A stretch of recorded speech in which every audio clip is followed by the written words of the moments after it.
India, and I think Prime Minister Modi is a great gentleman, a great man, actually, but he was much smarter than the people that he was against. You know, India was getting its oil from Russia, right? And they pull way back at my request. On the trade deal, which is the framework which is to be signed with India sometime soon, will that stand now? Yeah, and on the decision, changes. Nothing changes? No, nothing changes.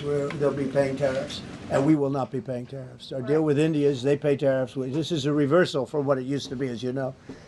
India, and I think Prime Minister Modi is a great gentleman, a great man, actually, but he was much smarter than the people that he was against in terms of the United States. He was ripping us off in India. So we made a deal with India, and it's a fair deal now, and we are not paying tariffs to them, and they are paying tariffs. We did a little flip. Are up as of now for this, Mr. President? No, the India deal is on here.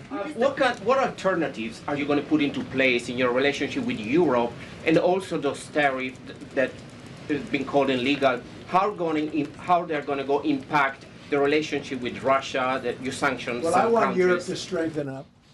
Europe has gone woke.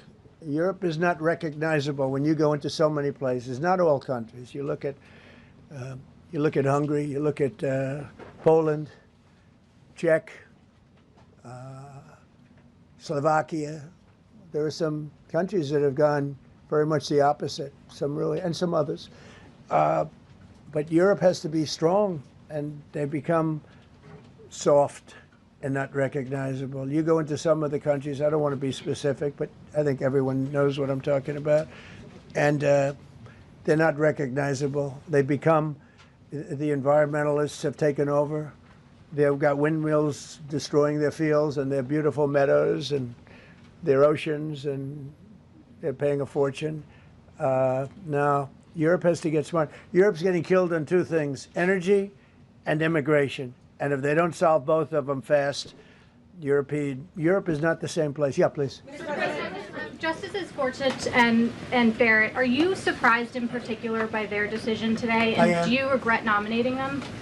I don't want to say whether or not I regret. I think their decision was terrible. Clear. Do you believe at the end of implementing these new tariff tools, the tariff rate and tariffs will ultimately be higher than they currently are? Potentially higher. How much higher? It depends, whatever we want them to be. But we want them to be fair for other countries. And, you know, we have some countries that have treated us really badly for years, and it's going to be high for them. And we have other countries that have been very good, and it's going to be very reasonable for them. Mr. President, thank you, Mr. President. Do you have any plans to travel to India for the Quad Summit, and how do you think your relationship with India is right now? I think my relationship with India is fantastic, and we're doing trade with India. India pulled out of Russia. You know, India was getting its oil from Russia, right? And they pull way back at my request because we want to settle that horrible war where 25,000 people are dying every month. And my relationship with Prime Minister Modi is, I would say, great. I also stopped a war between India and Pakistan, as you know. There were 10 planes we shot down. That war was going, and probably going nuclear. And just yesterday, the Prime Minister of Pakistan said President Trump saved 35 million lives by getting them to stop. That's and I did it largely with tariffs. I said, look, you're going to fight, that's fine, but you're not going to do business with the United States, and you're going to pay a 200% tariff, each country. And they called up and they said, we have made peace.